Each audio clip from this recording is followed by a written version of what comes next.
era de lo que es el crucero. Yo traté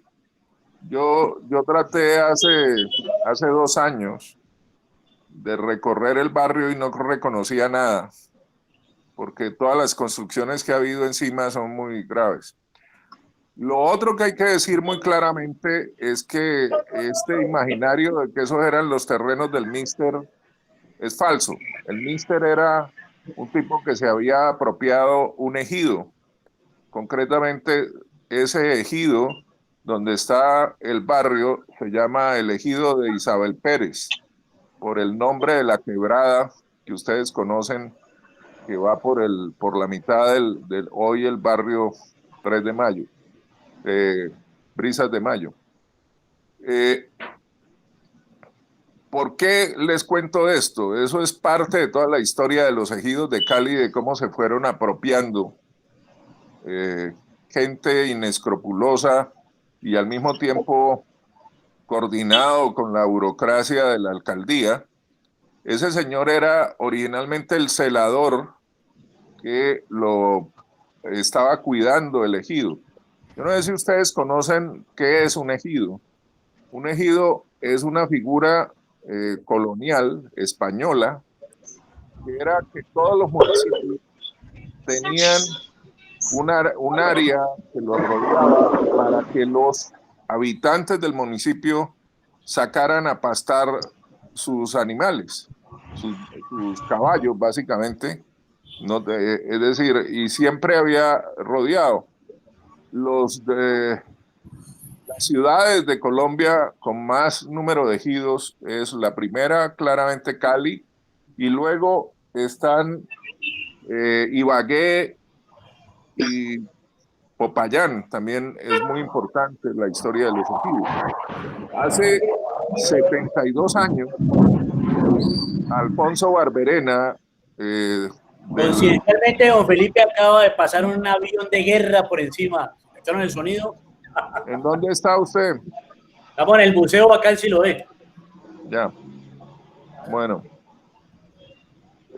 Alfonso Barberena, que era parlamentario, representante a la Cámara por el Partido Liberal y luego uno de los fundadores del Movimiento Revolucionario Liberal, el MRL, y líder del MRL en el Valle, hizo lo que lo pueden encontrar documentado, que es la ley de ejidos o que se conoce como ley Barberena.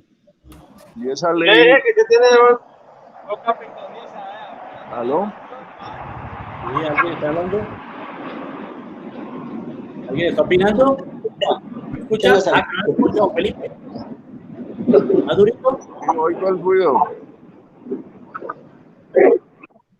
Se escucha Bueno, bien.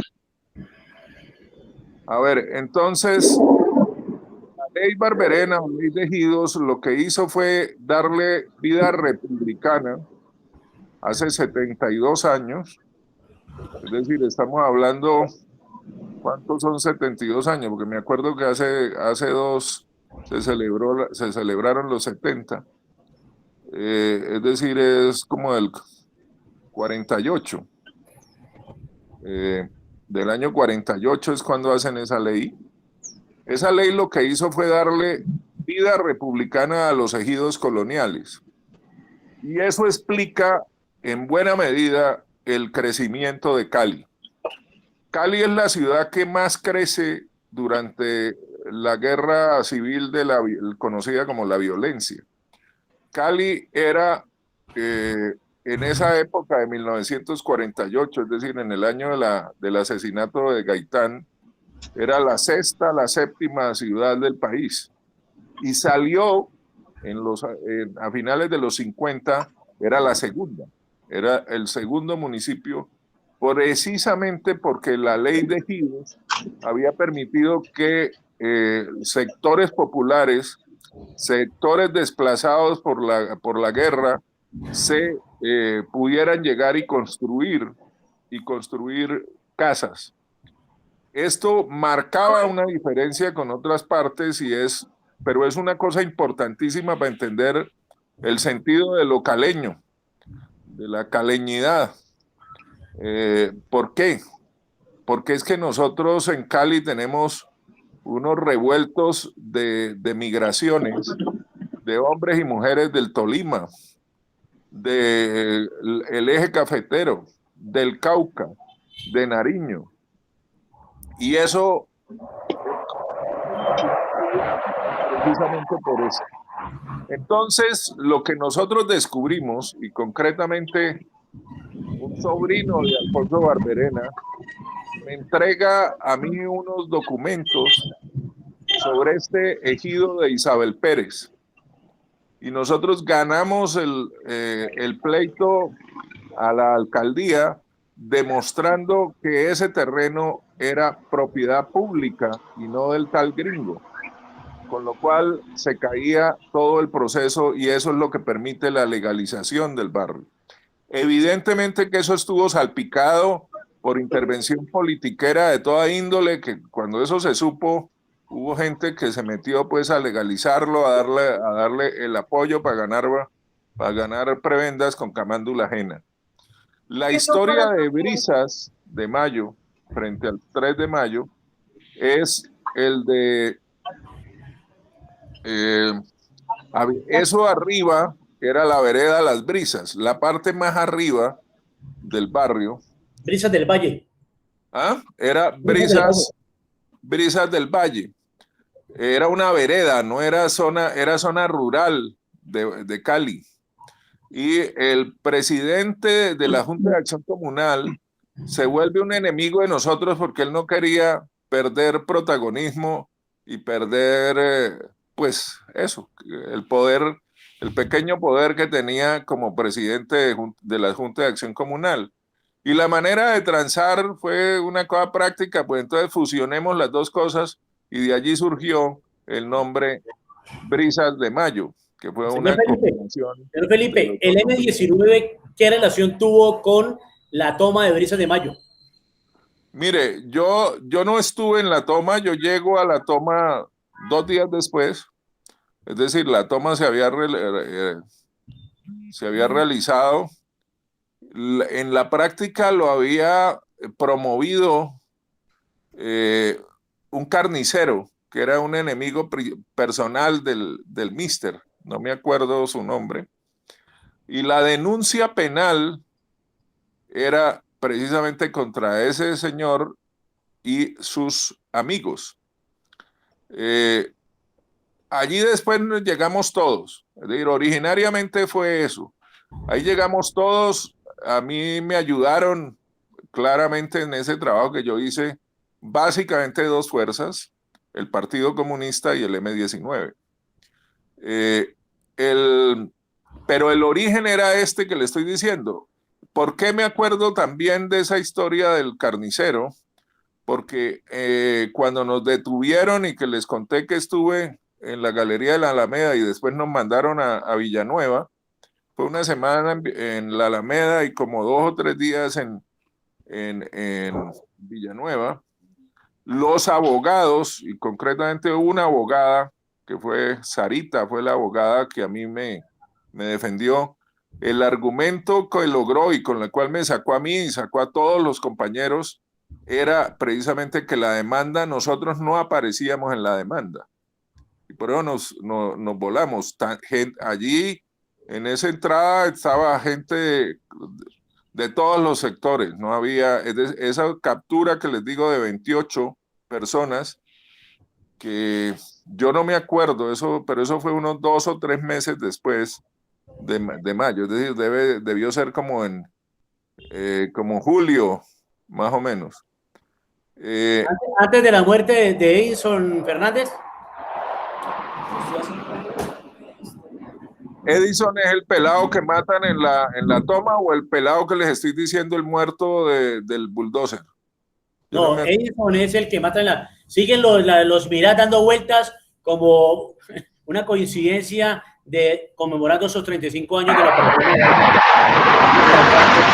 Primero que el resto de la ciudad también, allá donde Nelson Villegas lo está escuchando, Carolina, Miguel, María del Pilar, yo Jairo sí no lo está escuchando porque él está allá en Aragón, España, Alberto, mi hermano que está en Cali, y Alexander Montaña.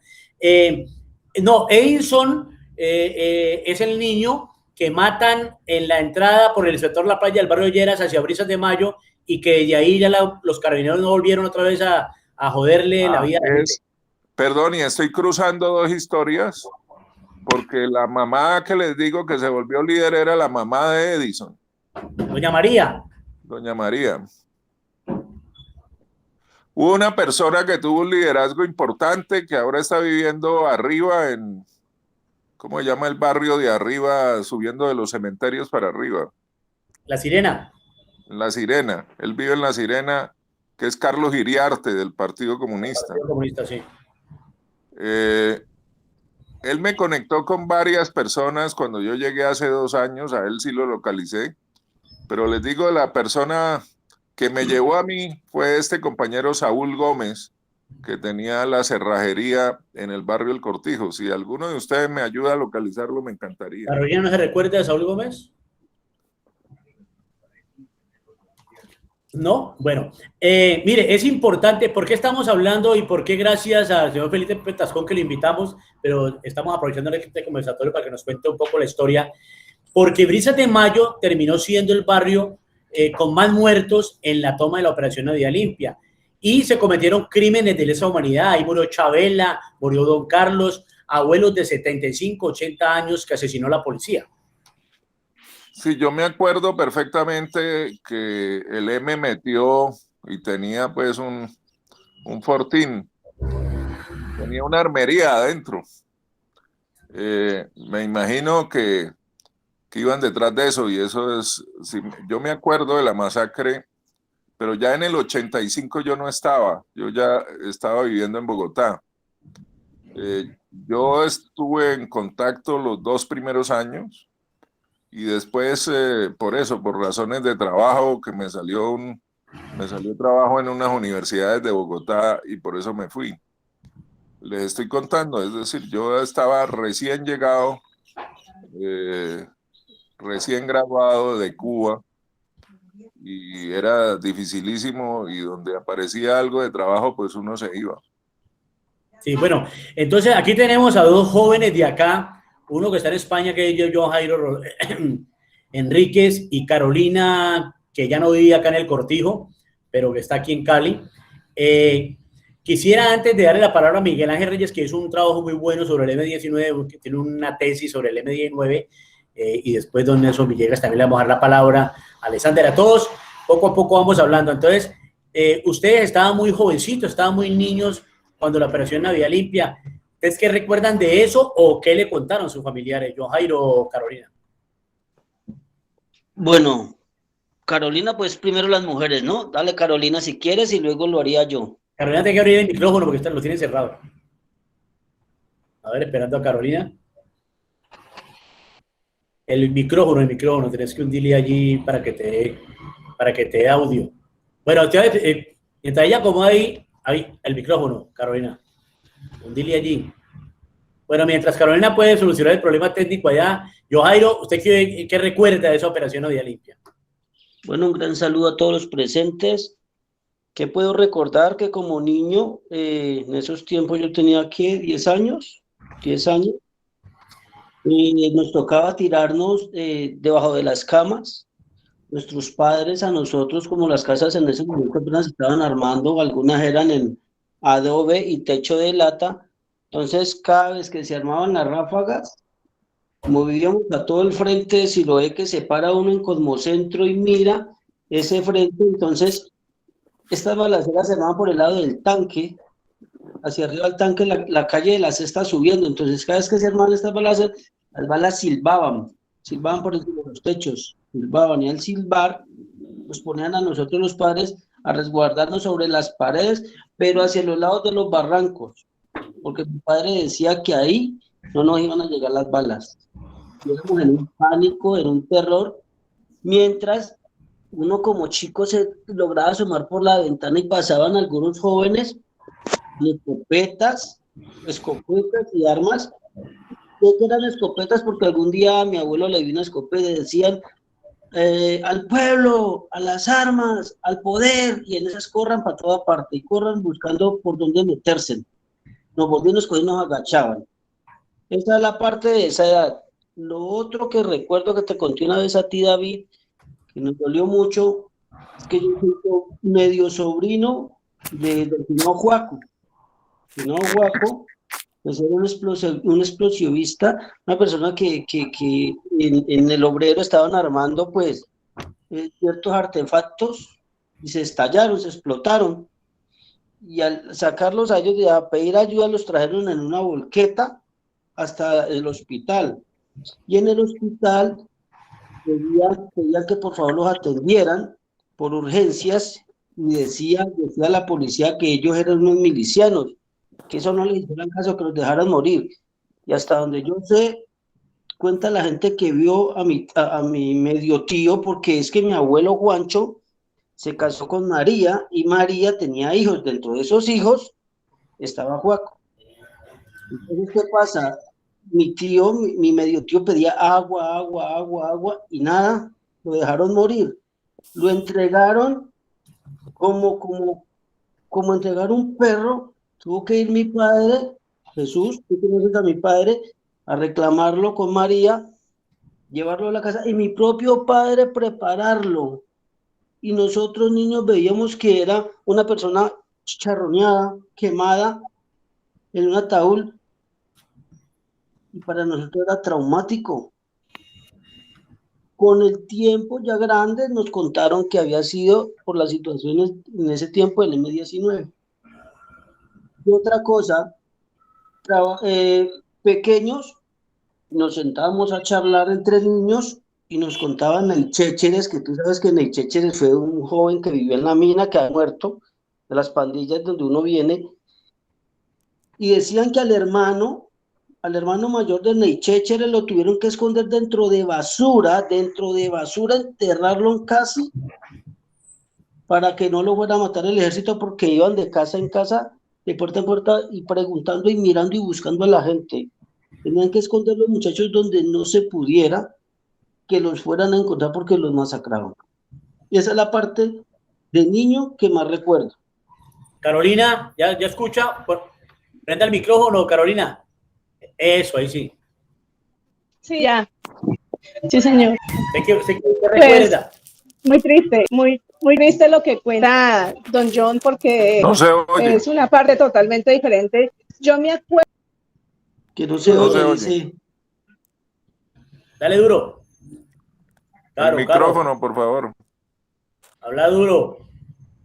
Se quedó congelada tu imagen. ¿Escuchas?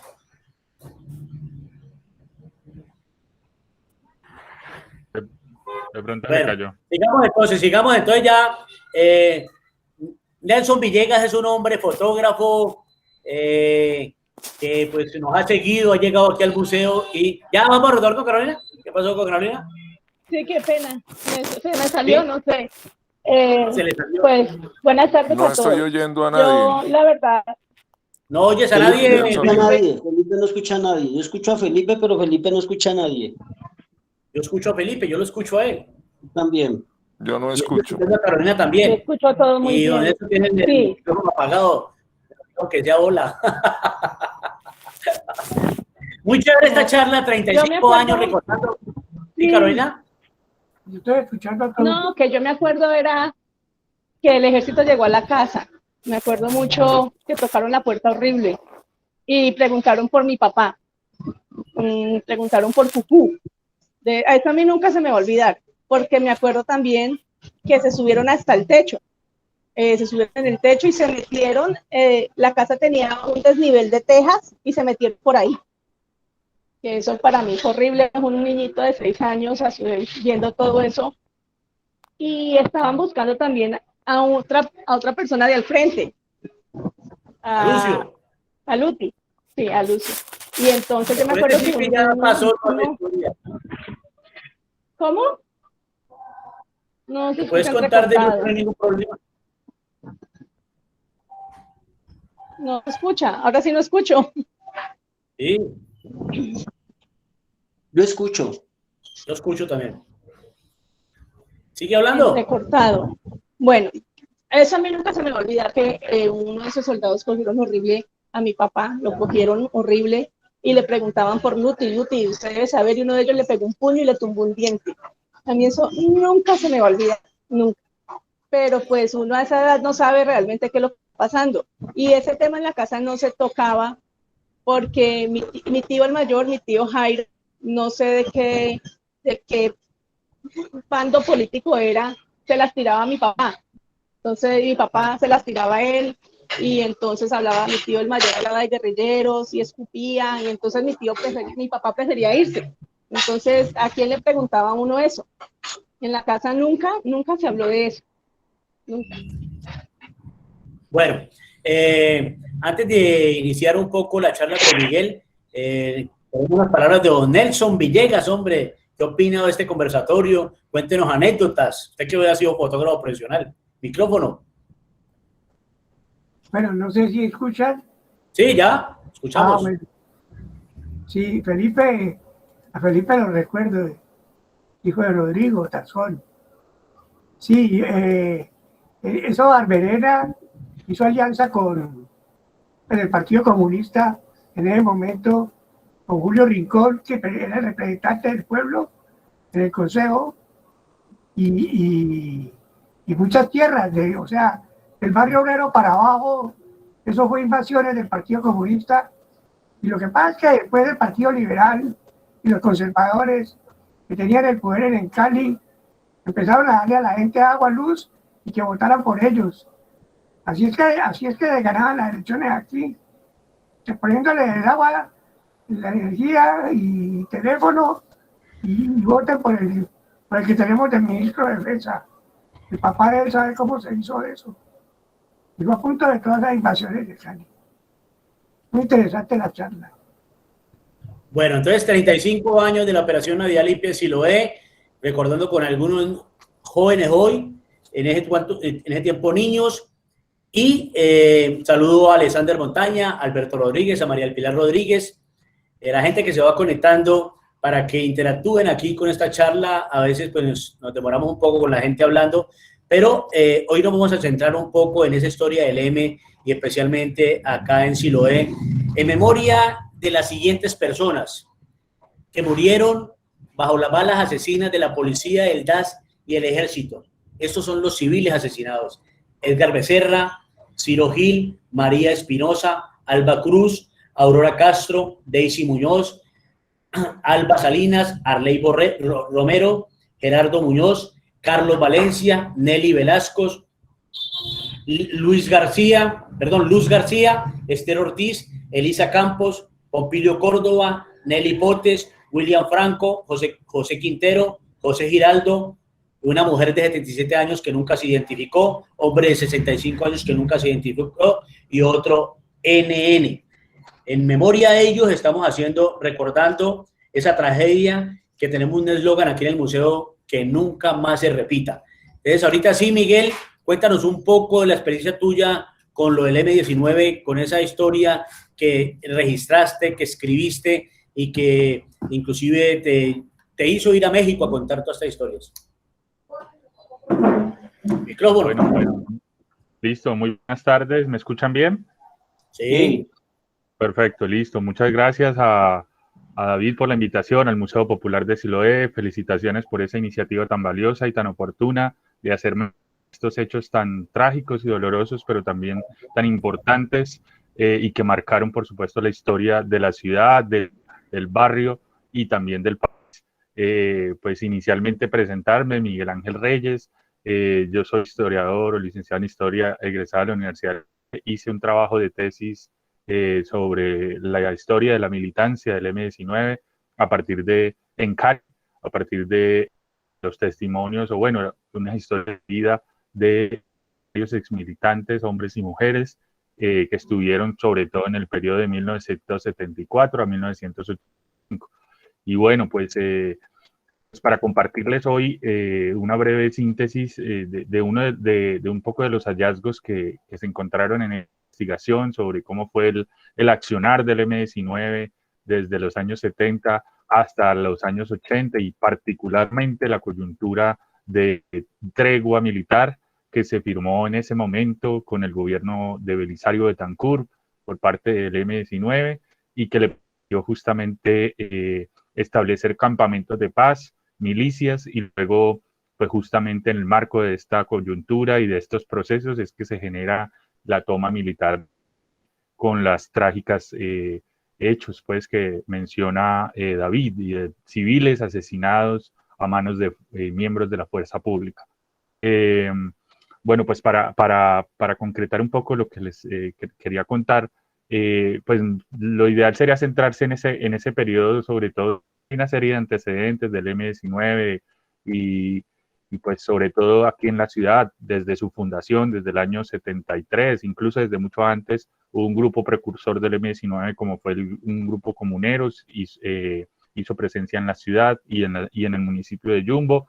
Inicialmente el M-19 se caracterizó como el brazo armado del pueblo anapista, buscando radicalizar las bases de la ANAPO, del partido ya después de ser dictador, el general Gustavo Rojas Pinilla, ¿sí? Y que pues después de las elecciones del año 70, justamente se convierte en uno de los motivos del movimiento del M-19 en Colombia. Bueno, y ya particularmente después de esos primeros años muy centrados en el movimiento estudiantil, el movimiento sindical, con acciones urbanas muy propias de guerrilla urbana, robos, asaltos, pero también mucha propaganda armada, inclusive una toma de un diario local, como fue la toma del diario Caleño en el año 79, en abril, y que generó, y que bueno, esto sumado a unos eventos nacionales como la toma del Cantón Norte, o el robo de armas, perdón,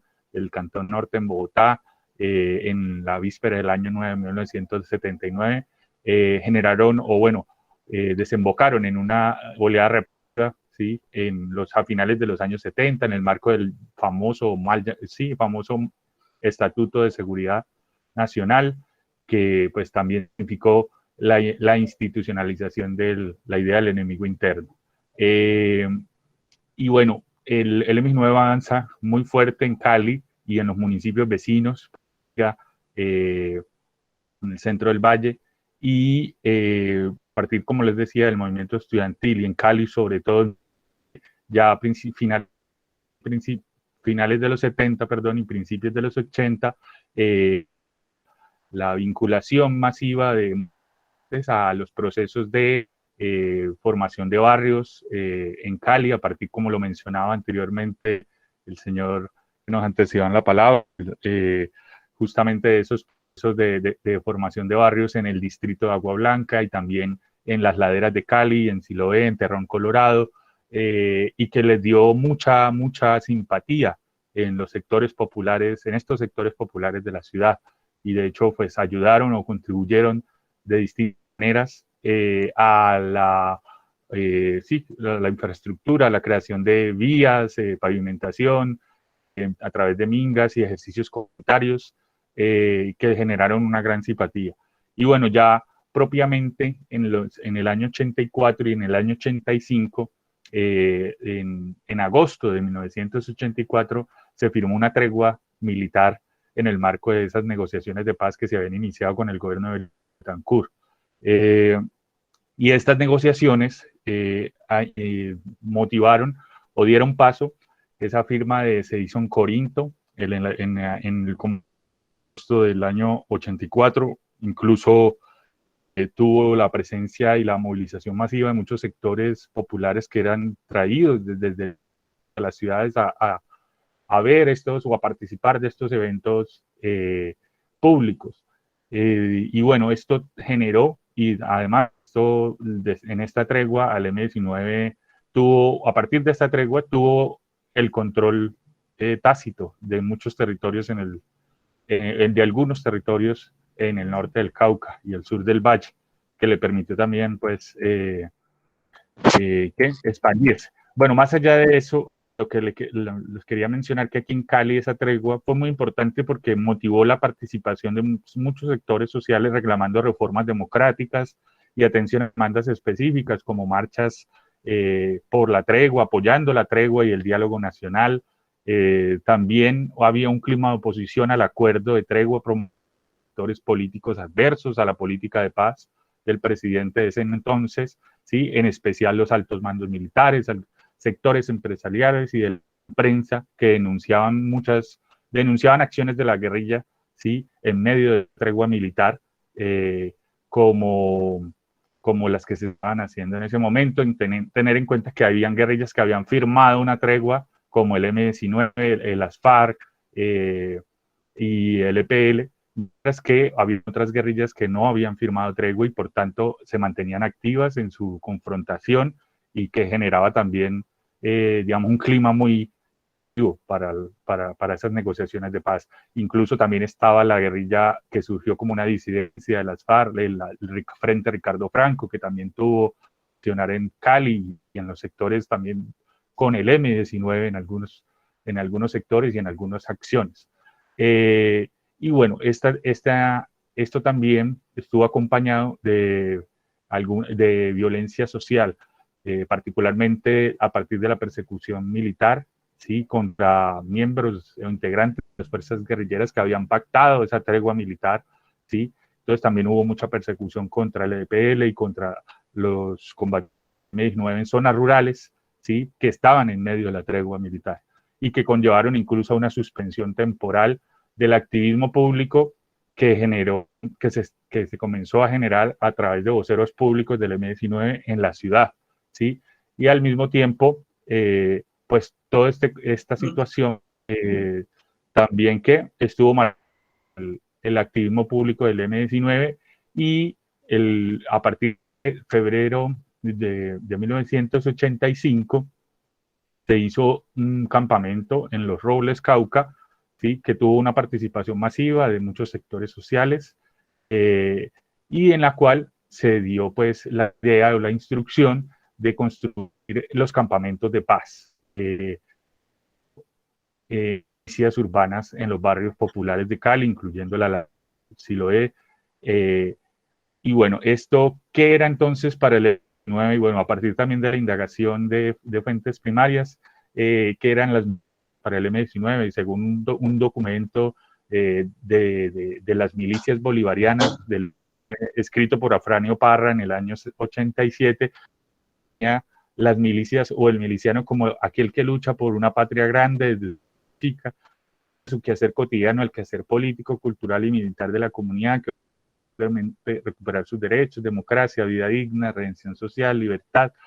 Sin embargo, estas milicias también y en los campamentos de paz, que hubo varios en la ciudad, en el distrito y en la ladera, estos campamentos exhibían un fuerte simbolismo militar. Las fuerzas militares también comenzaron a hostigar estas sedes políticas desde su apertura inicial, con allanamientos, con destrozos, con capturas y sin hallazgo de armas, ¿sí? Pero que luego fueron dando paso a pequeños enfrentamientos alrededor de estos campamentos sin dejar víctimas, ¿sí? Sin embargo, eso se comenzó a degradar, se comenzó a dañar el ambiente militar por el crecimiento de enfrentamientos entre las columnas del M-19 y el ejército en zonas rurales, sobre todo de Corinto, Pradera, Yarumales, y también comenzaron en 1985, se dieron casos pues de asesinatos de figuras públicas o que se las asociaba como cercanas al M-19 por su trabajo comunitario donde estaban instalados los campamentos de paz. En ejemplo, en uno de estos casos muy conocido, muy famoso, es el asesinato del padre Daniel Hover Guillard, el 10 de abril de 1985, y después, el 8 de mayo, el sacerdote protestante afro, el señor Irne García Díaz, en un regimiento del municipio de Palmira, ¿sí? Y acusados, o bueno, señalados supuestamente de estar asociados con el M-19, y por ejemplo en el caso del padre belga Daniel Guillard, fue asesinado a manos de una patrulla militar del ejército. Por su parte, el M-19 siguió con el activismo público en las ciudades. Aquí fue muy fuerte la movilización pública. Por ejemplo, en abril de 1985, en el Parque San Nicolás, se dio un evento como fue la Fiesta de la Democracia, se ¿sí? Y los registros de prensa estaba lleno hasta los árboles y había más de 15.000 personas provenientes de distintos sectores de la ciudad y de otros municipios. Y se comenzó a hacer evidente el control territorial de las milicias y del M-19 en esos barrios donde se han instalado los campamentos, y especialmente en el distrito de La Ladera. Luego esa violencia también y el deterioro del clima de la tregua militar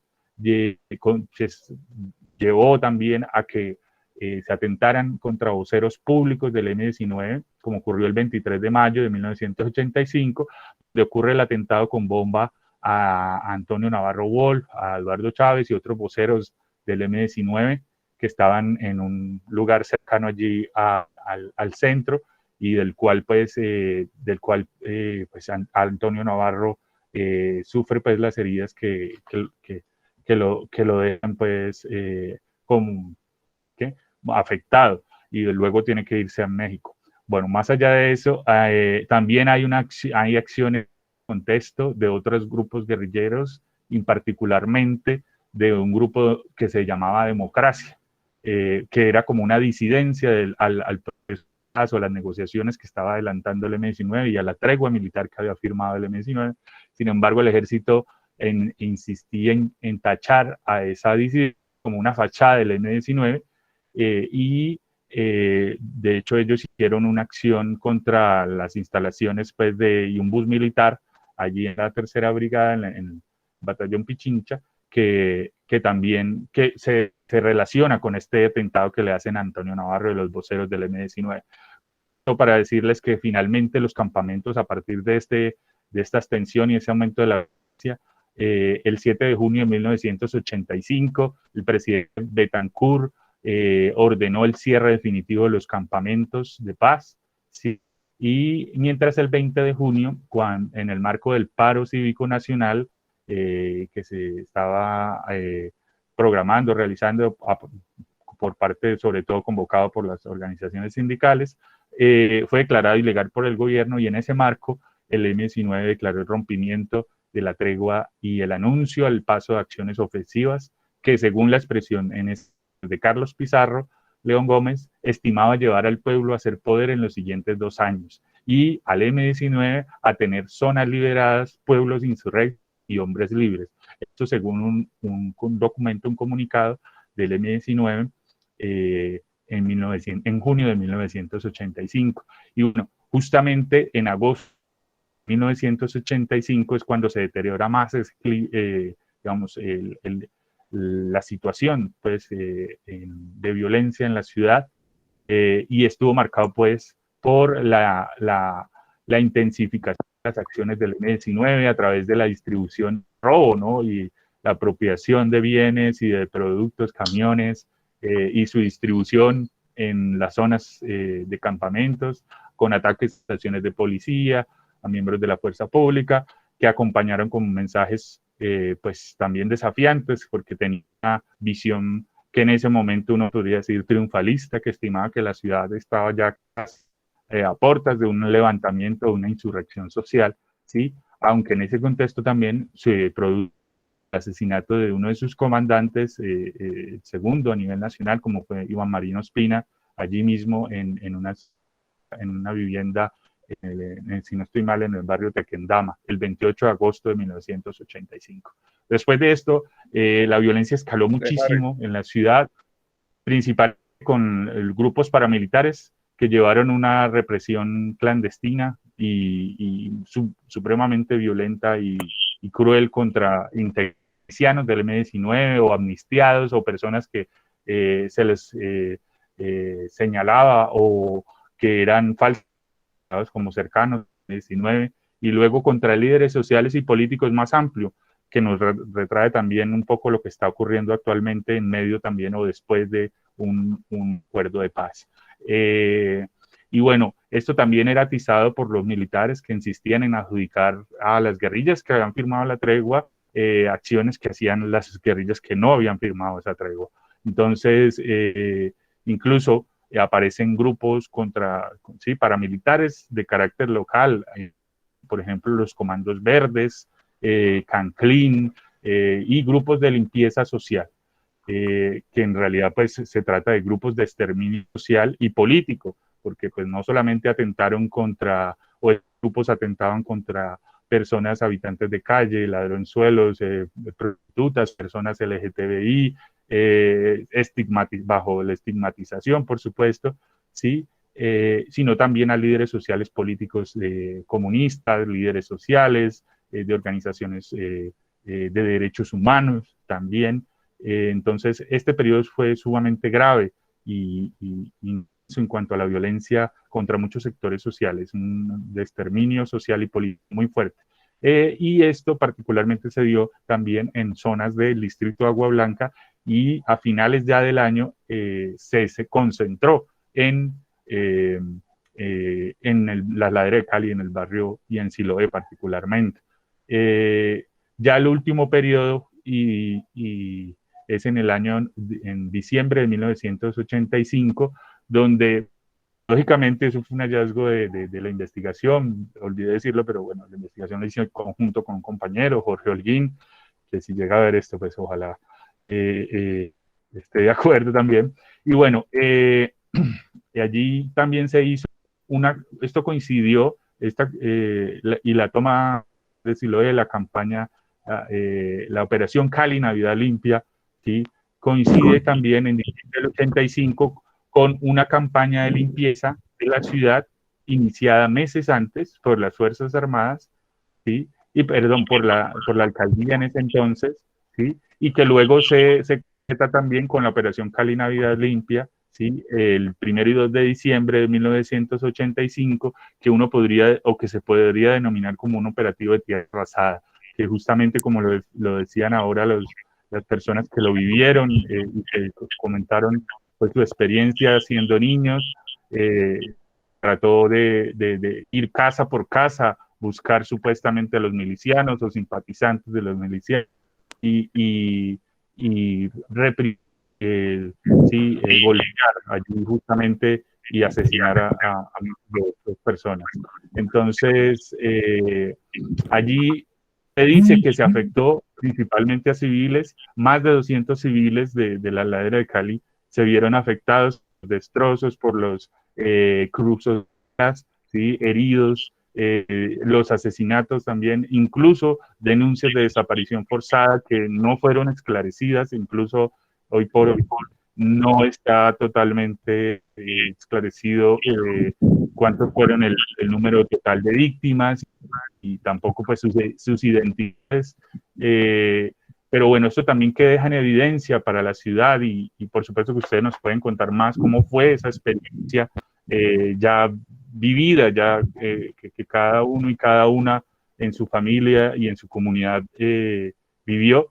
Pero esto que también qué significó para la ciudad, lo encontramos es que evidenció la autonomía creciente de las fuerzas militares, ¿sí? En estos tipos de entre comillas, contra la insurgencia, pero que, como vemos, dejaban principalmente como sus víctimas a los civiles que quedaban en medio de enfrentamientos. Implicó, por supuesto, pues, la guerra sucia, ¿sí? Las violaciones a los derechos humanos, graves violaciones a los derechos humanos, ¿sí? Y por parte de agentes del Estado. Entonces, efectos como a corto plazo también, ¿qué se puede decir? Las élites de poder y élites políticas coincidieron en identificar soluciones filantrópicas aquí en la ciudad y particularmente en esas zonas donde había presencia guerrillera, con campañas cívico-militares o brigadas en zonas urbanas, ¿sí? Pero también se siguieron y se expandieron las llamadas campañas de limpieza de la ciudad, que, como les decía, coincidieron con estos grupos, con la aparición y el accionar de estos paramilitares y de exterminio social y político que y bueno, tras la ruptura de la tregua, si bien la violencia contra los militantes del MLN, las personas asociadas a ellos, tuvo un carácter pues letal y cruel y con mucho violencia pues ya sádica, violencia extrema. También desde el M-19, durante el control territorial que tuvo, durante esos meses de los barrios, hubo acciones de ajusticiamiento, ¿sí?, contra personas señaladas como delincuentes, infiltrados u objetivos civil u objetores pues, del control del M-19, además de acción indebida de recursos por parte de milicianos. También se ha registrado o denunciado la formación militar y la distribución de armas entre los jóvenes de las barriadas populares de estas zonas, que luego dio lugar a las llamadas pandillas, que fueron muy fuertes después de esa época y sobre todo en los años 90.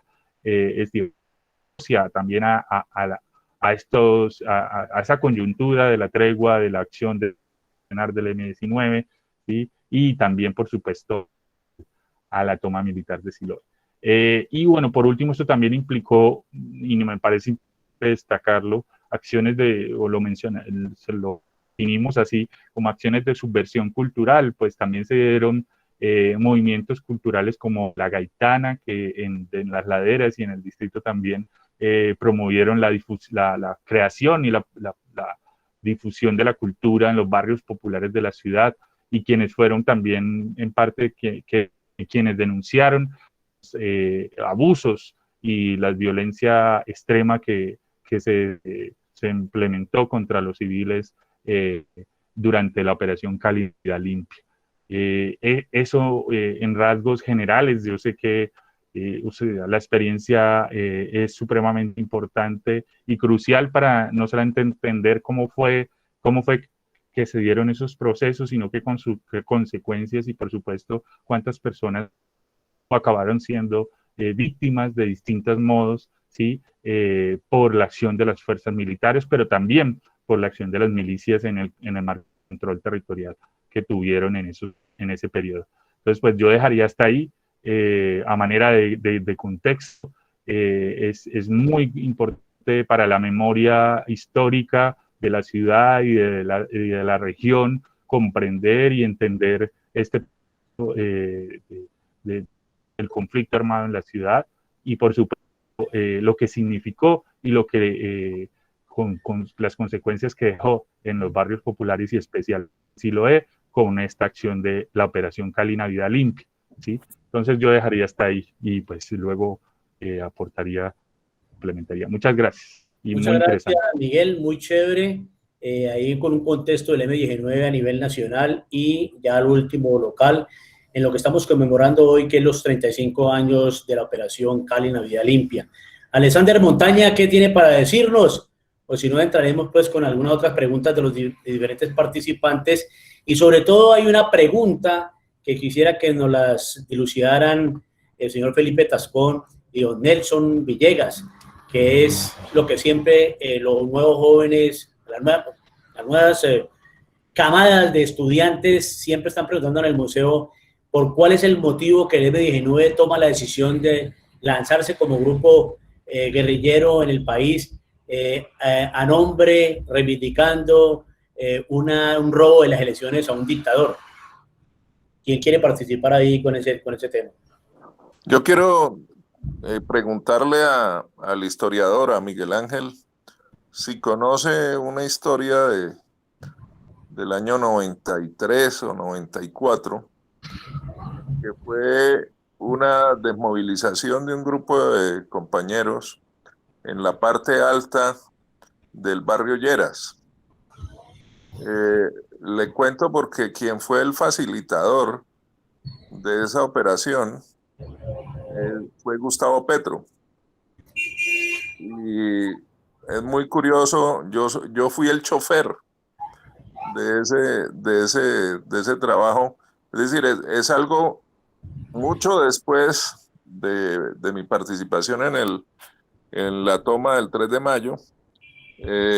Estamos hablando de 12 o 13 años después de que se ha firmado la paz en Santo Domingo.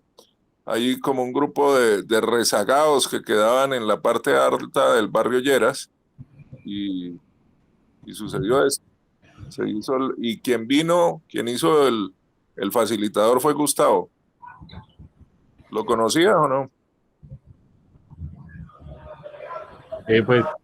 No, la verdad, para responder al compañero, no conozco bien con detalle esto, Bueno, de desmovilización y con la participación pues, de Petro. Conocí algunas historias solamente de algunos militantes que después de la desmovilización también fueron objeto de persecución y incluso algunos fueron asesinados por grupos paramilitares o sicarios, incluso algunos asociados con sectores del narcotráfico, pero en realidad una porción muy pequeña del grueso de los desmovilizados que acogieron al proceso y que cumplieron con el proceso de paz hasta la actualidad. no, mira, te amplío, pues en la práctica para mí es importante en la medida que ese día conocí a Gustavo y yo tuve oportunidad en medio de la campaña del 2018 un día en las correrías, pues terminé en el mismo avión y sentado al lado y le pregunté por esa historia si se acordaba y él me hizo una claridad. El M-19, digamos, prestó el letrero para alguien que no eran del M-19 los que hicieron esa desmovilización, sino eran de lo que se llamaba la corriente de renovación socialista, que era una extinción del ELN, de donde pues salieron un grupo importante, como por ejemplo los estudiosos, Ariel Ávila, y esto vienen de ese lado. Y digamos que estos compañeros se han quedado rezagados, eso es interesante que lo investigues. Y me parece que es útil que lo incorporen a la temática del museo. De acuerdo. Y el M le presta la bandera, pues para que ellos, aunque no eran del M, aparecieron como del M para poder cobijarlos, porque digamos el cuarto de hora de ellos se les había pasado. Yo termino en eso de pura carambola. Mi mujer entonces, la madre de mi hija mayor, era la corresponsal del noticiero del M en Cali, el noticiero AMPM, y yo estaba dirigiendo un proyecto de cooperación internacional, y entonces yo tenía la mejor camioneta, porque tenía una camioneta Hilux que era con placas diplomáticas. Entonces yo fui el chofer de Petro para subirlo y hacer la vaina y volverlo a bajar. No tenía nada que ver, pero pues soy testigo de esta historia que me parece que sería útil que usted lo documentara en el museo y en esta... Mira, Sí, yo creo de que lo sí, que te hay que estaba oyendo hace un rato, es decir, es muy claro que el Estado colombiano tiene un libreto del enemigo interno que lo mantiene hasta ahora. Es decir, el libreto del enemigo interno aparece antes de estos sucesos que están narrando. Es una consecuencia de la Revolución Cubana, que empiezan a armar eso desde los años 60, digamos, perfectamente uno puede ver las represiones de Marquetalia, pues la original, que es la de Marquetalia, es la calificación de enemigo interno. Y se mantiene hasta hoy. Es decir, si tú ves, el Estado incumple el acuerdo de paz con las FARC de La Habana porque necesita que la guerra siga, porque no tiene otra herramienta, porque la guerra es su forma de gobernar. Necesita poder intimidar asesinando líderes con el argumento que están ligados a una guerrilla o están ligados a si el país entrara en paz, evidentemente que pierden completamente toda posibilidad de hacer eso. Entonces, el incumplimiento lo conozco muy bien porque yo soy experto y asesoré a la campaña del 2018 precisamente en el tema de la hoja de coca y la economía de las familias cocaleras. Fue claro sistemático. Ahora aparece Santos en un foro antier diciendo que sí, que se equivocó, etcétera, pero fue una vaina calculada de que no funcionara para efectos de mantener la guerra abierta. En la pregunta que hace el compañero sobre por qué el M es parte de esa dinámica, es parte de esa dinámica. Si pones, hay un punto común del surgimiento de todas las guerrillas en Colombia, que es ese, es decir, es la falta de espacios de participación política, de desarrollo político que hace que la gente no viera ninguna oportunidad y se metiera a la guerrilla para incidir.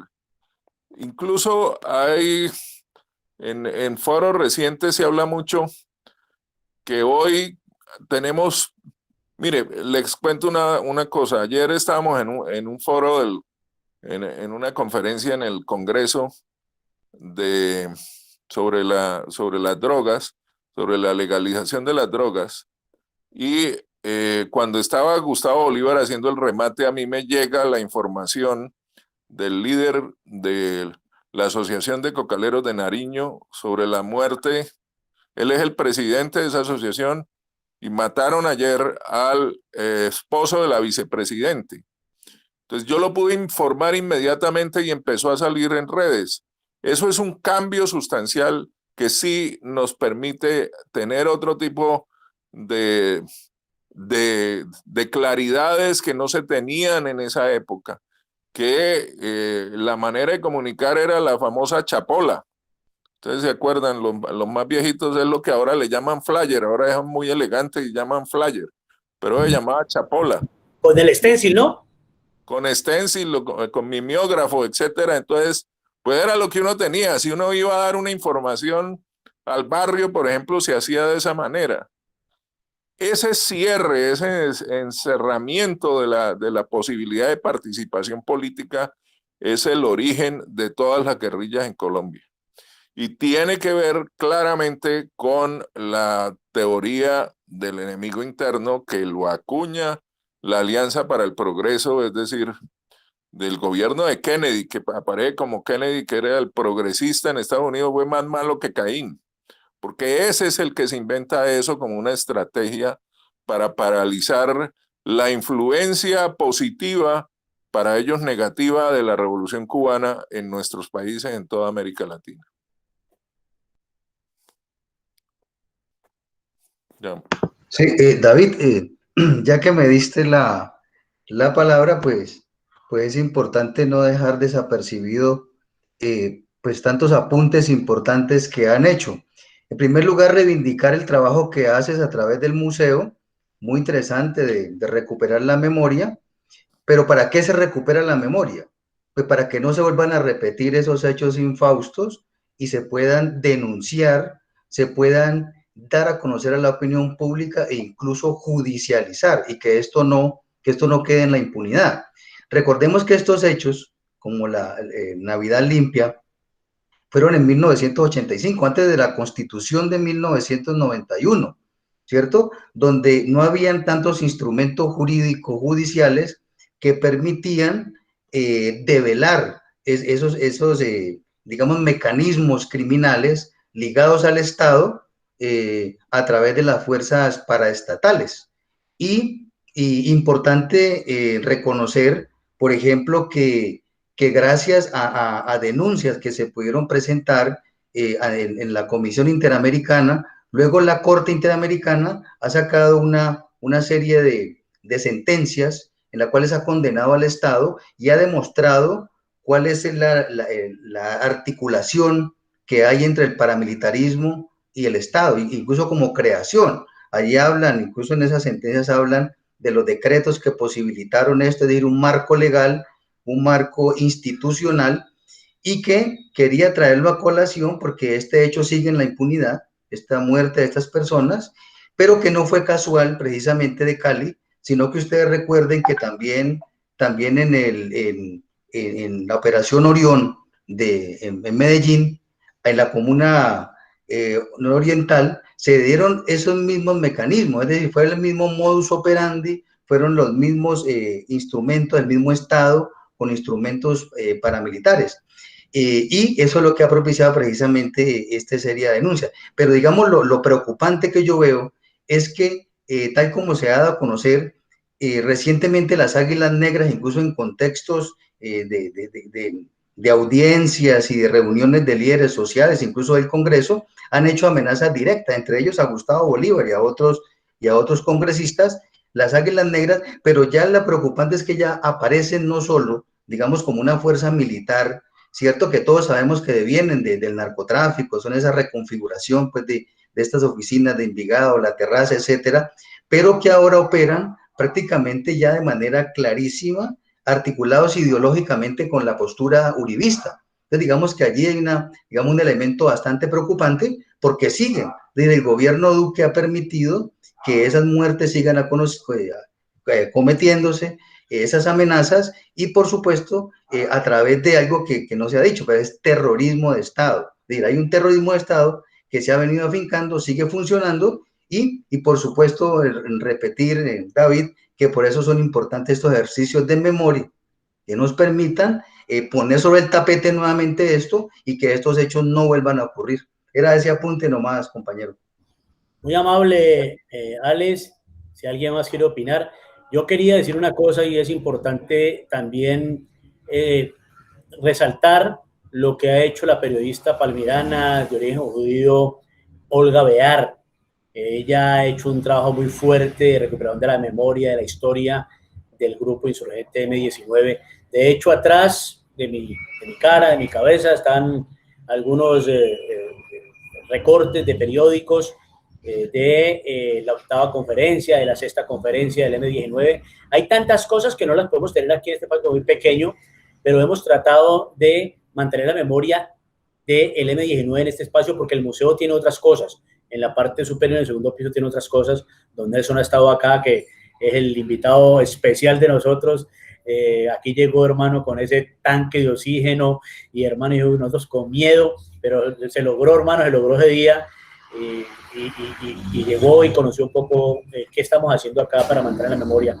Entonces, es importante estos espacios, como decía Alexander, porque don Felipe dijo una cosa que nosotros desconocíamos. Yo sí había escuchado algo, porque yo una vez pregunté, bueno, ¿y la corriente de renovación eso qué es? Porque mucha gente de aquí se reinsertó como corriente de renovación socialista, y yo no entendía muy bien eso. Ahora vengo a entender que en Lleras Camargo, en el 94, pues desmovilizaron a algunos miembros del ELN a través de lo que le llamaban corriente de renovación socialista. Es importante comenzar a indagar. Muchas gracias por esas píldoras, don Felipe, y vamos a comenzar a escudriñar un poco, y ojalá tengamos la oportunidad con algún contacto del señor Petro para que nos cuente un poco a viva voz sobre ese tema. Es importante. El don sobra. Bueno, señor Felipe, señor Felipe Tascón. Además, también queremos aprovechar también este espacio para que la gente, que Alexander Rincón, que quiere opinar también, hombre, pues se meta la gente a hablar un poco. Desafortunadamente no hemos tenido hoy miembros del M-19 que estuvieron acá en las milicias. Lo hicimos hace 4 días con Hurtado, con Emilio Hurtado, que nos contó muchas cosas, y también descubrimos allí que no era tan cierto lo que nos decía uno de los miembros del Estado Mayor del M-19, que han tomado los carros de los residuos y lo han regado por toda la ciudad para que los carros de los residuos llegaran aquí a la Comuna 20. Así lo es. Eso fue una operación que le salvó la vida a los niños, porque se murieron un promedio de 5.3 niños por problemas gastrointestinales. Y cuando la gente va y protesta, y Emilio nos explicó detalladamente que ellos hicieron una caminata hasta el Cani, en Cali, y protestaron, y en Sirva le protestaron porque le estaban cobrando los servicios públicos, la recolección de basura, incluidos los servicios públicos, y nunca recogían. Entonces, esas marchas fueron importantes. Y ahí decimos nosotros que el M-19 sí lo dio vida, porque a partir de que comienza a subir el carro los residuos, comienzan a desaparecerse las muertes de nuestros niños por problemas gastrointestinales. ¿Quién más quiere opinar sobre alguna anécdota? don Nelson, si quiere contarnos un poco de la pregunta que hicimos, que por qué el M-19 tomó pues como bandera el robo de las elecciones al dictador Rojas Pinilla.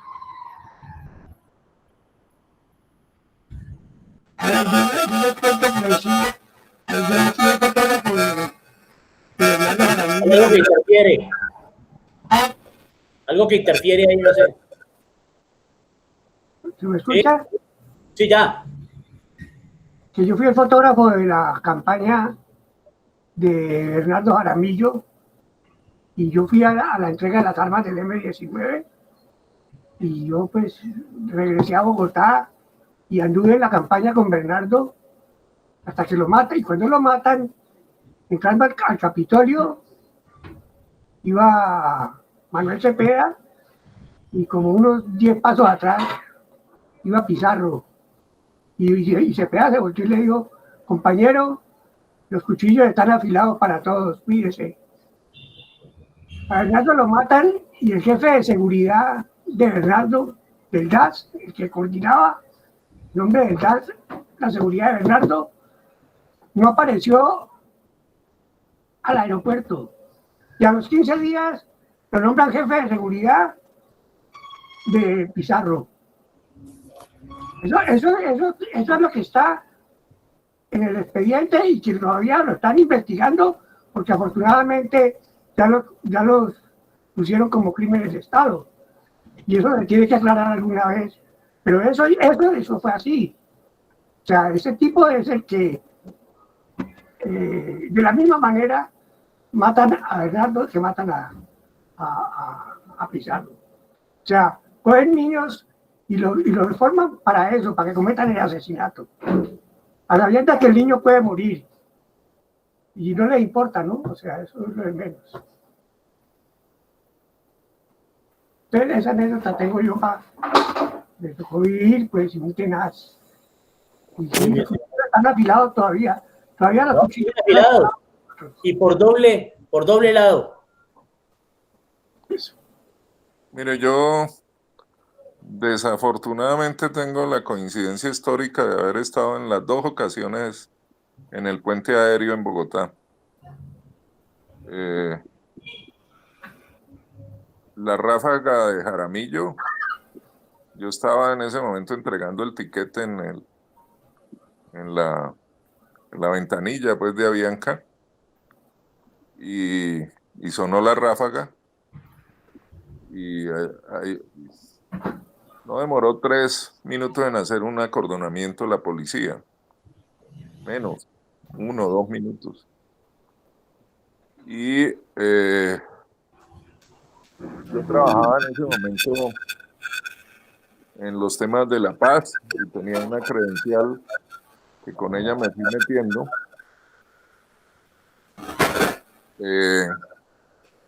Y me dejaron pasar. ¿Y cuál sería mi sorpresa? Que me crucé saliendo con una persona que un par de años antes yo había conocido como el coronel de la policía, que era el director de la policía Cauca. A mí nadie me quita de la cabeza que ese señor hizo parte del operativo. En cuanto al asesinato de Pizarro, que fue en el avión,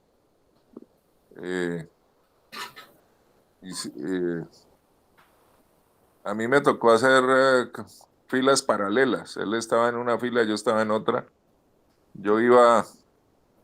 Creo que yo iba para no sé, a él lo matan viendo en un vuelo hacia Medellín o hacia Cali ya. A Barranquilla, iba para Barranquilla. Bueno, yo iba en Bogotá, iba a tomar un vuelo a Medellín. Es decir, pero estábamos al mismo tiempo haciendo la cola cuando después nos damos cuenta de esta historia. La seguridad, es decir, los controles que existían en el aeropuerto, es claro que eso era imposible si no estaba involucrada la policía que manejaba la seguridad. Otro caso que ya no fue en el puente aéreo, sino que fue en El Dorado, que fue el caso de José Antequera, el que estaba en el momento en que estaba saludando a Samper, que todavía no había sido presidente, y que Samper lo usó bastante en la campaña, como si el atentado hubiera sido para él, cuando el atentado tenía el objetivo claro de matar a Antequera, como realmente sucedió. Ese tipo de cosas son elementos de este país, de que nos han... es todo eliminar la posibilidad de la participación política de sectores alternativos, eliminar la posibilidad de que se discuta tanto por la guerra de medios de comunicación como por el asesinato directo, como estos casos que estamos hablando. Yo sé que lo de las Águilas Negras ahora es evidente que hay una sintonía con Uribe, pero no es muy distinto a lo que vivimos nosotros de jóvenes. Se ha cambiado en términos de cómo lo manejan, de los medios de comunicación a través de cuál lo reparten, etcétera, pero existe ese principio del enemigo interno y de cómo lo manejan, existe desde 1961, 62. Realmente empieza en el 62 con la crisis de los misiles en Cuba. Es la conclusión que establecen los Estados Unidos como política y que a través de la Escuela de las Américas en Panamá la irradian para todo el continente. Compañeros de cualquier país de América Latina nos podrían contar historias similares. Ha sido una cosa, para hablar en términos modernos, es la forma de gobernanza que tienen las oligarquías de estos países. Evidentemente la colombiana es la peor, eso no es ganas de dárselas de más bravo que las de los países vecinos, pero sí aquí hemos tenido una oligarquía mucho más sanguinaria que las de los países vecinos. Bueno, Alberto Rodríguez quiere opinar. ¿Quién más quiere opinar? Para que entonces cerremos con Miguel. A ver cómo cerramos con Miguel este conversatorio sobre todo la operación Navidad Limpia en Siloé y pues en el marco de lo que fue el M-19 en Colombia. El grupo insurgente que para nuestro pensar estuvo más cerca a tomarse el poder y era una guerrilla pues totalmente diferente. ¿Por qué nos contaba un poco qué significaba la insurgencia del M-19, Miguel? Bueno, pues creo que significó, pues si uno mira un poco eso, como lo estaba comentando ahora también Felipe, un poco la historia del conflicto y de los orígenes de las guerrillas y un poco cómo ubicar al M-19 allí, se lo ubica guerrilla, incluso algunos estudiosos del tema, pues investigadores, plantean que es una guerrilla de tercera generación o que combina unas especies de eso, de una segunda o tercera generación, en cuanto que no se trató de las típicas guerrillas rurales de los años 60, basadas en la teoría del foco guerrillero, ¿sí? Y que usualmente era rural y desde lo rural hacia las ciudades, tomando una quizás no tan correcta de cómo fue la Revolución Cubana, pues así se lo caracterizó esa teoría. Entonces, digamos que el M-19, digamos, rompe con esas ideas, también rompe con y recupera un poco esas ideas de la guerrilla urbana que se plantea en los años 70 como una especie de corrección o de otros modelos de guerra revolucionaria, ¿sí? De los años 60 y que se expresa sobre todo en incluso algunos miembros de fuerzas guerrilleras del Cono Sur, de Argentina, Uruguay, sobre todo, pues donde fue más fuerte el tema de las guerrillas urbanas con los Tupamaros, participaron también en el M-19 en los años finales de los años 70, y entonces allí hay también una ruptura que marca este grupo, y también términos ideológicos, pues digamos, se separó de las vertientes predominantes en las izquierdas y también en la izquierda armada, en las guerrillas, que era el marxismo, el leninismo, ¿sí? Y se separó de estas teorías, aunque empezó el M-19 como una guerrilla en sus inicios, era una mezcla muy etérea de personas que venían de las FARC, de hecho, pues su comandante principal o sus principales provenían de las FARC, y que también implementar una especie de guerrilla urbana, pero fueron perseguidos y luego por las mismas FARC, y luego pues se encuentran justamente después de eso con sectores de la NAPO, la Alianza Nacional Popular, dirigida pues por el ex general Gustavo Rojas Pinilla, pero realmente él se plantea como un partido de tercera fuerza, pues al bipartidismo o a los partidos liberal y conservador, que eran los que dominaban y habían establecido lo que ustedes conocen como el Frente Nacional, ese pacto entre las dos élites políticas de los dos partidos tradicionales en Colombia para concentrar el poder y alternar el poder político entre ellos, y excluyendo a terceras fuerzas políticas no marxistas, ¿sí? Porque recordemos que entonces allí quedaron como opositores como la NAPO, como lo mencionaban antes Felipe, el Movimiento Revolucionario Liberal, y también fueron en parte objeto de persecución, en oposición a ese bipartidismo que dominó por tantos años el país. Entonces allí hay otra ruptura también del M-19, y por esos sectores opositores al bipartidismo, y termina por eso también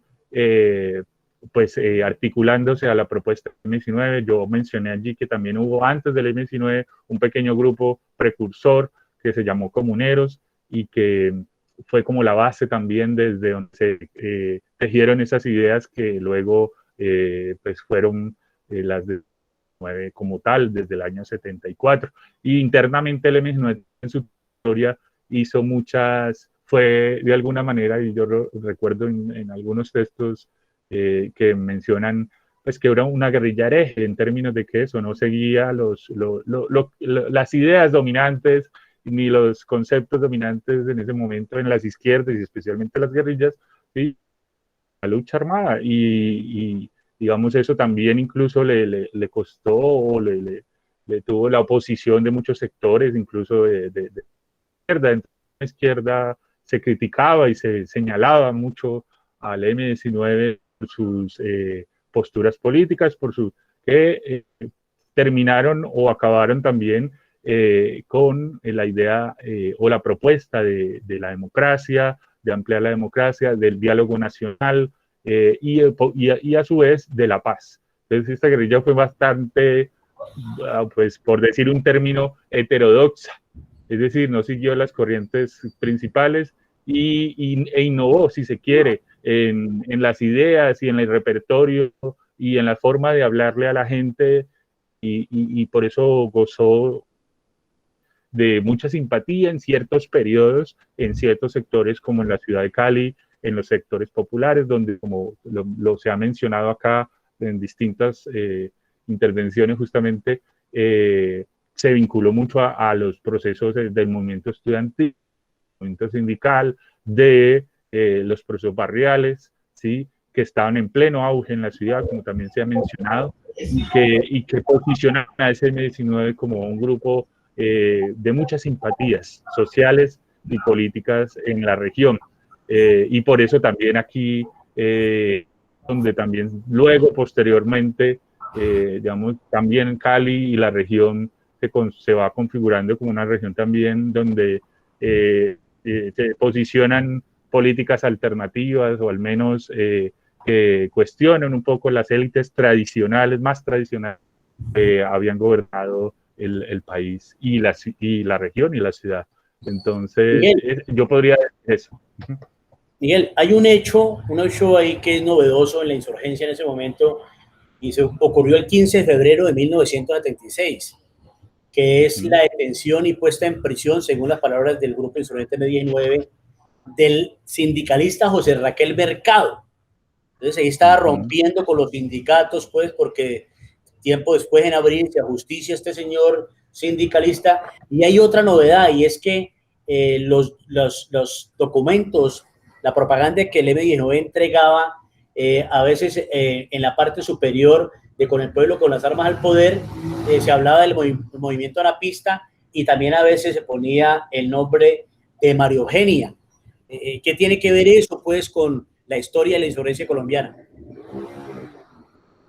Tiene que ver, digamos, como te mencionaba, y bueno, lo de José Raquel Mercado, quisiera como mencionarlo brevemente, sí es un hecho bastante atípico, que desde sectores de la izquierda y desde una guerrilla, pues se detuviera o se reteniera o se secuestrara a una persona sindicalista, pero en este caso se trataba de un sindicalista de la CGT, y sin justificar de ninguna manera el hecho ni cómo concluyó, porque concluyó con el asesinato del líder sindical.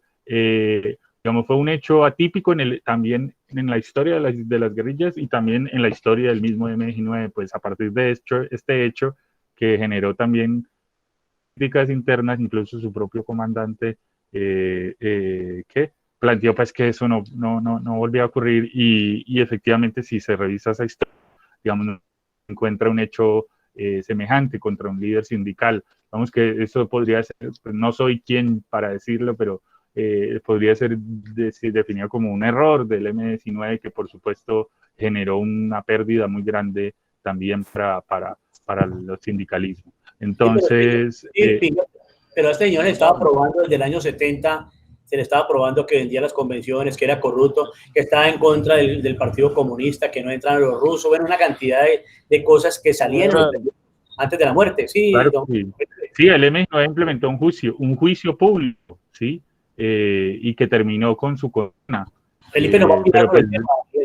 Dale, sí, bien pueda. Sí, mire, José Raquel Mercado era el clásico sindicalista patronal. Es decir, un Julio Roberto Gómez de ahora de la CGT es como la evolución de ese personaje. Y lo que hace el M es un discurso de que para que reaccione los sindicalistas, reaccionen contra esas políticas patronalistas. Sin embargo, sí fue un boomerang en algún grado, que no lo pudieron manejar absolutamente al 100% bien. Eso hay que reseñarlo. Pero que era un tipo corrupto, era un tipo corruptísimo. Que evidentemente todos los medios de comunicación voltearon la cosa y lo presentaron pues como un mártir, etcétera. De pronto, miren, volviendo al tema de las redes, hoy, cada vez que uno de estos personajes hace alguna embarrada similar de sindicalistas, patronalistas, se la sacan ahí mismo y uno se entera por la red. En ese entonces, los propios medios de comunicación del Estado, del establecimiento, de la oligarquía, lo exaltaban como un hombre valioso, etcétera, etcétera, y lo real es que voltearon mucha gente en contra del operativo del M en ese momento. Sobre otra cosa que ha dicho el compañero, lo nombró Jaime Bateman, la historia de Jaime Bateman, para entender ese cambio digamos, de discurso político, de estrategia política, el abandono del dogma, tiene mucho que ver con Jaime Él empieza en las FARC y él era en su momento el enlace entre el secretario general del Partido Comunista de la época, Gilberto Vieira, y el comandante general de las FARC, comandante en jefe, que era Manuel Marulanda. Y eso concertan crear un frente urbano. Y al cabo de que la cosa empieza a operar, el partido se aculilla, hablando en plata blanca, y se echa para atrás. Y Jaime y un grupo de compañeros no se echa para atrás, sino que da el paso al costado y crean lo que es. Ese es el nodo original, digamos, de creación del M, tiene que ver con eso. Y por eso el rompimiento tan claro, es decir, ellos van en contra, Jaime va en contra del dogmatismo,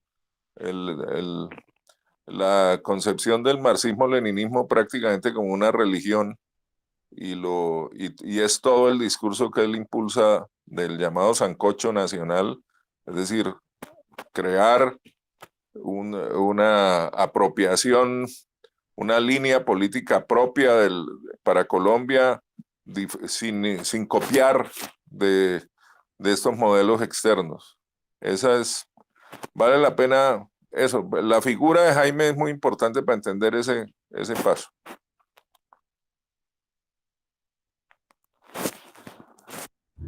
Bueno, ahí llegó el doctor Julián Muñoz, hombre. ¿Qué opina, señor Julián Muñoz, sobre el tema? Va llegando Julián Muñoz, o el que quiera opinar. Nos parece interesante, pues no quisiéramos despedir la transmisión, pero es importante que la gente opine. Alberto Rodríguez, estamos planteándole la posibilidad de que hable, hombre, para que nos cuente un poco de esas historias, nos cuente de Jaime Garzón, nos cuente de todos esos procesos que él conoce, que estuvo muy cerca con el movimiento del rotundo vagabundo en Bogotá. Ah, claro. Pero a ver, que decinos algo, hombre, Alberto. Bueno, pues sigamos ahí entonces, Miguel, con su exposición. ¿Qué más? No, pues a ver, no. Básicamente, pues concuerdo con lo que menciona Felipe también de esa trayectoria del M-19, se explica por esa trayectoria también de su comandante principal, Jaime Bateman, y ese replanteamiento que hay en su línea política y estrategia también, y que genera el abandono del anapismo, justamente, pues, la primera inicia, como lo mencionaba David, el M-19 surge pues muy de la mano, y a partir de ese reclamo público, esa denuncia pública pues del robo de las elecciones de 1970 contra la ANAPO, y por tanto su consigna inicial fue justamente con las armas, con María Eugenia, en ese momento quien estaba al frente de la ANAPO, la hija de Gustavo Pinilla, tenía como su lema el M-19, tomó eso hasta el año, desde 1974 hasta el año aproximadamente como de 1977, 78, cuando ocurre la séptima esta conferencia del M-19, donde justamente ocurre ese replanteamiento también hubo un rechazo desde los sectores pues tradicionales, o bueno, los sectores anteriores de la ANAPO, sí, contra esa influencia del M-19, a partir de esa persecución o oposición a esa, hubo una disidencia dentro de esa ANAPO promovida por el M-19, que se llamó la ANAPO socialista, ¿sí?, que aún conservaba entonces ese carácter o esa visión marxista dentro del M-19. Pero pues en estas conferencias que menciono del 77 y año 78, se hace ese replanteamiento, ¿sí?, y se abandona finalmente el anapismo, pues pese al intento de influenciarles, ya sea de anapo socialista o incluso en la del partido, de ese partido político, terminan siendo pues rechazados, o no acaba teniendo eco esas propuestas dentro de la línea oficial de ese partido. Y bueno, ocurre ese replanteamiento y va acompañado no solamente del abandono de la lucha napista, sino también de otras transformaciones internas del M-19, como la adopción ya no de la idea de los comandos urbanos, como se inició el M, sino asociación político-militar, que era como el esquema organizativo de que se expandió sobre todo en las guerrillas de Centroamérica en los 80 y también en Argentina, en el Cono Sur. Y de hecho, pues de ahí el M-19 toma esas ideas y se transforma en una OPM, como le llamaban ellos, y luego se adopta la idea de construir un ejército revolucionario y columnas guerreras en el campo, ¿sí?, que llevan justamente a la expansión del conflicto, también a la expansión de la guerra y la incidencia del M-19, sobre todo en el suroccidente del país, en el Putumayo, en una parte importante, en el sur del país, y en el suroccidente finalmente en los años 80 fuerte, aunque también se da en otras regiones del país, en el centro y en Antioquia, y tal vez en la costa. Eso a nivel general. Y bueno, aquí tuvo mucho eco, como lo mencionaba, por esa relación fuerte con el movimiento estudiantil y otros sectores sociales, estudiantil y sindical, y especialmente los sectores barriales, pues, donde se dan estos fenómenos que hemos hablado y estos procesos tan importantes para la ciudad, como fueron pues la tregua, los campamentos y las milicias que acaban con esta operación de Cali Navidad Limpia.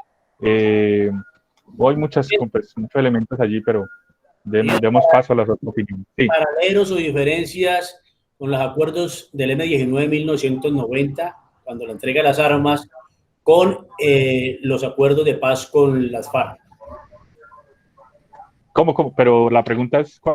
La pregunta es, ¿qué diferencia, si hay similitudes con el acuerdo que sabemos que está pues atacado por todos los lados, a diferencia del M-19, pero para hacer un análisis de esos dos acuerdos, el del M-19 y este reciente de la FARC? Pero el del 91, el acuerdo de paz del 91. No, pues... No, con la FARC pues no. Ya. Ok. No, pues las diferencias son muy abismales, por la época, por el contexto, por los avances también en temas de justicia transicional, y en el 19, pues en los 90 estaba, o bueno, donde se empezó a desarrollar un poco todo este tema, y digamos que no había un horizonte político más tan claro para negociaciones de paz como quizás uno puede ver en el acuerdo de paz en cuanto a los elementos de la justicia transicional, ¿sí?, que se acuerdan con las negociaciones con las FARC, ¿sí?, que resultan pues en el acuerdo de La Habana y luego el del Teatro Colón, y que por ejemplo consigna puntos muy claves para la transición del país hacia una sociedad en paz, como el tema agrario, como el tema de las tierras, como el tema de la desmovilización, el tema también de la verdad, de la justicia, ¿sí?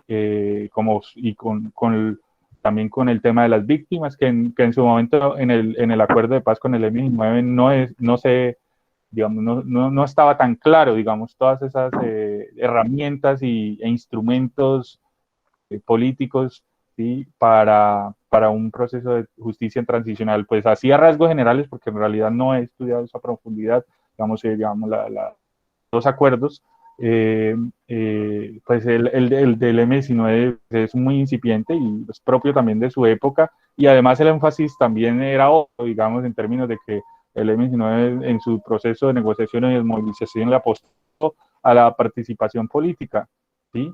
Y bueno, y también evidenció y por eso se evidenció también en la participación de voceros del M en la constituyente, y finalmente, pues obviamente en la elaboración de la Constitución del 91, y que significó avances importantes en términos sociales y quizás de participación política, pero pues también tiene unos puntos muy críticos en cuanto a las políticas económicas de flexibilización laboral que dieron paso al incremento, o bueno, ya al, al, a la del modelo neoliberal y de flexibilización laboral que ha marcado 90 y desde mucho antes también venía el país.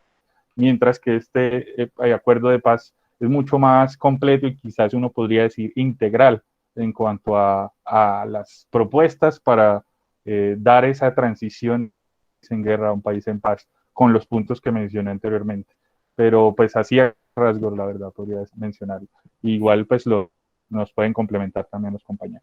Gracias. Yo quisiera decir allí hay una cosa que omitió Miguel Ángel, y es el punto 4 del acuerdo de paz con las FARC, que es el tema de las drogas. Y exacto. el énfasis en la sustitución, como está concebido originalmente, no es sustitución de cultivos, sino es sustitución de los ingresos de las familias cocaleras. Es decir, hay un reconocimiento explícito en el texto del acuerdo de que eso tiene un origen en el abandono del Estado y que por tanto hay que ligarlo. Fíjate, y el otro elemento que es clarísimo, nombraste bastante detallado lo de la JEP, lo de las víctimas, pero hay otro elemento que es muy importante y es el de la constituyente. El M la logró. Estamos hablando de prácticamente 30 años antes, un cuarto de siglo antes.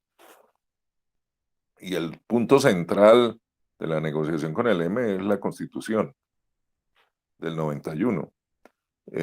Y acuérdense, el M sacó 20 curules de 90, si no me falla la memoria, eran 90 asambleístas y 20 la sacó el M. Ese elemento es trascendental.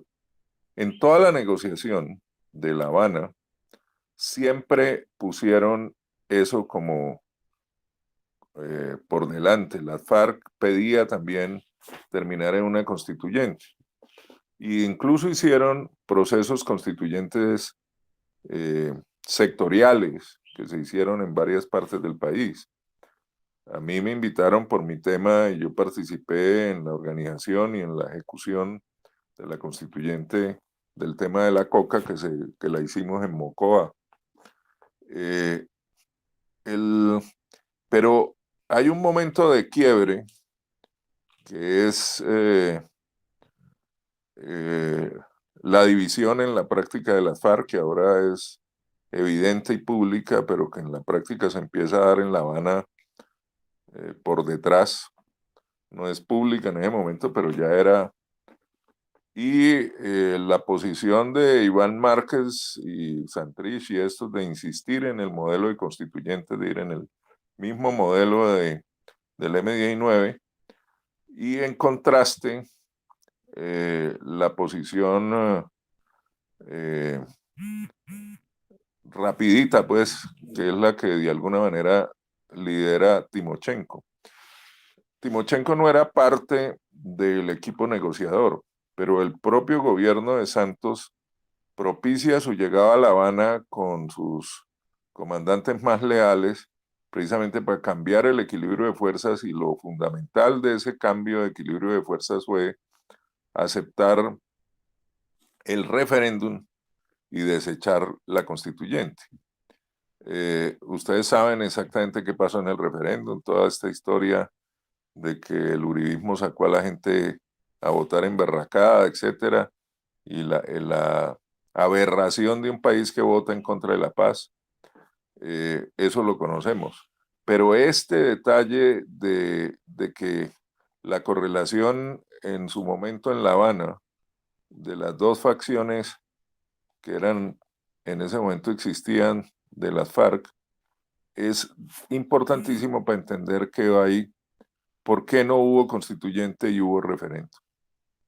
Y esa es, yo creo que es la diferencia más grande con el proceso del M-19.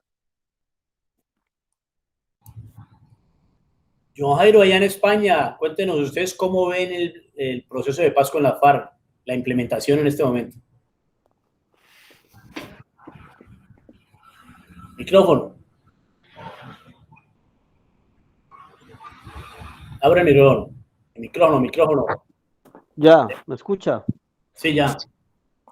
Bueno, pues aquí precisamente las personas que están asiladas, que vienen por violencia supuestamente y persecución en Colombia, los líderes sociales les están negando su derecho al asilo, porque dicen que Colombia firmó un acuerdo de paz y que Colombia es un país que ya vive en paz y que es un país que vive tranquilo, sabiendo que es una vil mentira. Aquí precisamente en los ayuntamientos donde yo tengo reuniones, pues como líder social que era en Colombia, les muestro videos donde cada día aparece una persona que es líder social muerta, y la cantidad de líderes sociales que van en el 2020 y las que faltarán, porque desde que esté esa persona que está en el gobierno allá, estamos jodidos. Entonces, para España no pasa nada en Colombia, pero para los que venimos de Colombia sabemos que esto aquí no saben es nada. Una crisis y más porque hay personas que realmente necesitan ese asilo y no comen de ninguna, los devuelven. Justifican más lo que pasa en Venezuela.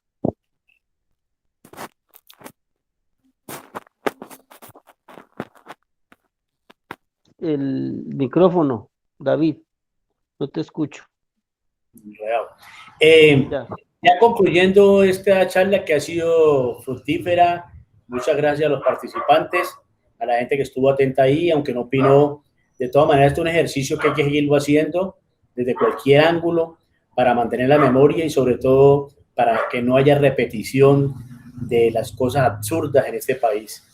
Tenemos esperanza en que en algún momento pues las otras insurgencias lleguen a unos acuerdos, pero es que el problema es que no hay confianza.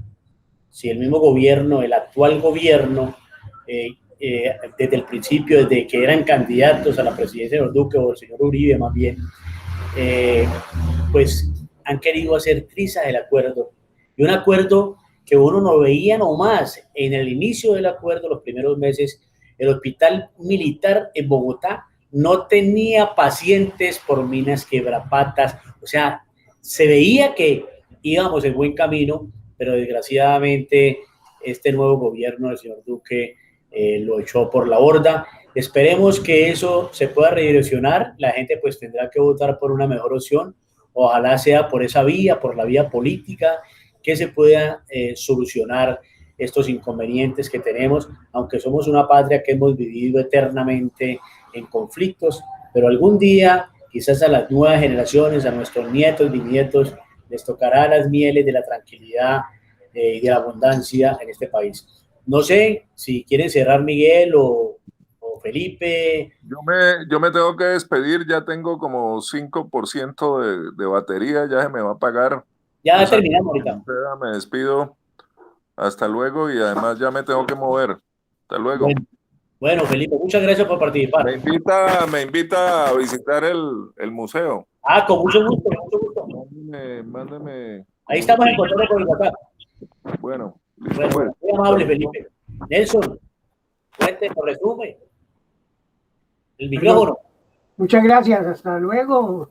Muy interesante la charla y tenemos que continuar para que escuchemos otras anécdotas, otros análisis y que no se nos olvide invitar a la gente, a los muchachos nuevos que están metiéndole a que conozcan la historia. Lo de Bernardo fue hace 32 años, 35 años. Los muchachos no saben qué fue eso, pues. Sí, así es. Tenemos que invitarlo para que conozcan la historia. Muy amable. Que tenga una buena tarde. Bueno. ¿Johan iba a decir algo? Sí, algo para Nelson cuando explicaba pues de que los jóvenes que están incitándolos a que se vuelvan kamikazes, precisamente la labor que yo hacía en Colombia con jóvenes y con pandillas, me daba cuenta de que entre más menor el joven, más ignorante era. Quiere decir que era más fácil de envolverle su cabeza para enfocarlo a cosas que ni siquiera él sabía que era lo que iba a hacer. Y como muchas veces le decía a la familia a uno, es que mi hijo se desaparece 15 días. Y cuando volvía a los 15 días el joven aparecía con arma, aparecía con dinero, y cuando las noticias tal persona. Y muchas veces llegaba el joven con uno a rehabilitarse como uno como terapeuta y hablaba con el joven, ¿y qué pasó? No, es que fuimos dos y el otro se quedó. Yo logré coronar porque yo era el que le iba a dar moto, le iba a dar carro o le cantaba la zona. Yo le decía, ¿y cuántos años tenía tu compañero? 14 años.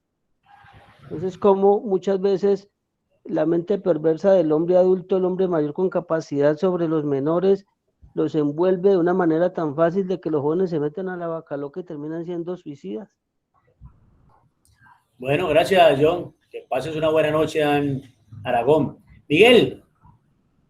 Oye, muchas gracias, David, de verdad muy interesante y estimulante el espacio, necesario, oportuno, estos espacios de memoria impulsados por el Museo Popular de Siloé, para que siga justamente visibilizando y recuperando esa memoria que se ha perdido, ¿sí?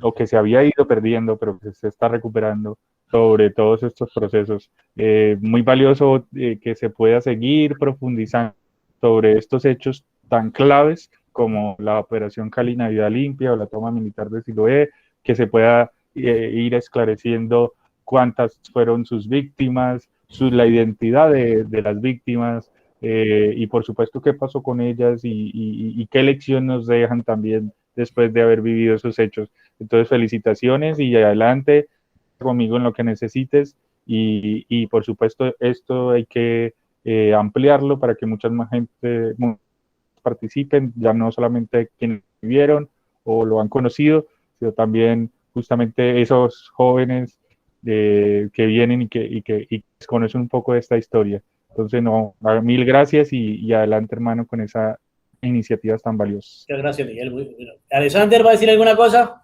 Alex.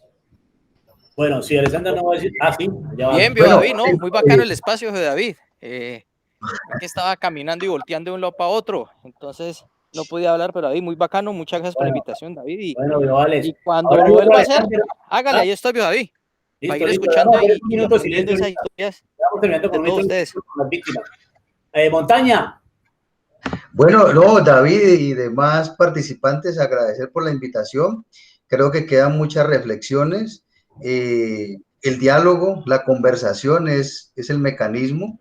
La no violencia, pienso que hay que buscar todos los mecanismos culturales para frenarlo, pese a todas las adversidades, pese a que a veces uno cree que es imposible, pero creo que el arte, la cultura es lo que va transformando y vamos a tener que imponer eso, o sea, que se imponga en la memoria de la gente, en la mente de la gente, no matarás, y propiciar espacios como este. Felicitarte, David, y estaré presto a las próximas invitaciones. Muchas gracias. Muchas gracias a ustedes. Operación Navidad alegre de verdad, desde la comunidad en medio de esta pandemia. No nos vamos a derrotar, no nos vamos a caer. Son 35 años y en este momento, ya terminando la transmisión, vamos a hacer un minuto de silencio mientras yo voy leyendo los nombres de las personas que cayeron bajo las balas asesinas de la policía, el ejército y el DAS en Colombia. Edgar Becerra, Ciro Gil, María Espinosa, Alba Cruz, Aura Castro, Daisy Muñoz, Alba Salinas, Arley Romero, Gerardo Muñoz, Carlos Valencia, Nelly Velasco, Luz García, Esther Ortiz, Elías Campos, Pompilio Córdoba, Nelly Botes, William Franco, José Quintero, José Giraldo, una mujer de 27 años que nunca se supo quién era, un hombre de 65 años que tampoco, y un NN que ni siquiera sabían la edad. Bueno, también murieron militares y policía, Francisco Chamorro, un policía, un cabo segundo del batallón Rifles de Gilberto Rivera, y 2 cadáveres de guerrilleros que nunca se dijeron cuáles eran los nombres, o el Estado, a través de las fuerzas militares, nunca lo quisieron hacer. Que valga este minuto de silencio para que no se repita esa historia, para que no se repita esa barbarie, y desde el Museo Popular de Siloé tratamos de seguir manteniendo la memoria histórica de Siloé, de la Comuna 20, de Cali, del Valle, de Colombia y ojalá de todo el mundo. Que pasen una buena tarde y muchas gracias por haber participado en este Google Meet. Chao, chao, chao, chao, chao. Chao, Muchas David, gracias. muchas gracias por la invitación. Chao, chao, chao, Adelante. chao. Bueno, chao.